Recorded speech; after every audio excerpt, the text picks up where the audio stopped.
Почитувани колеги, ова зад мене е објектот каде што во 1995 година требаше да биде седиштето на светски познатиот автомобилски бренд Ауди, кој сакаше да отвори фабрика во Македонија.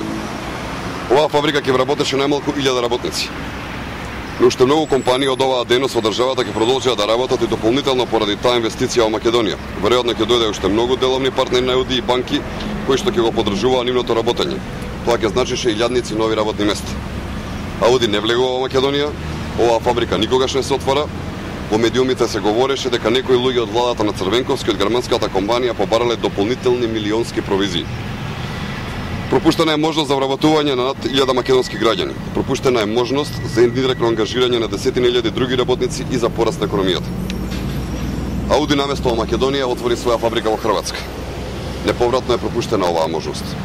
Колку ли вакви и уште поголеми инвестиции пропушти Бранко Црвенковски.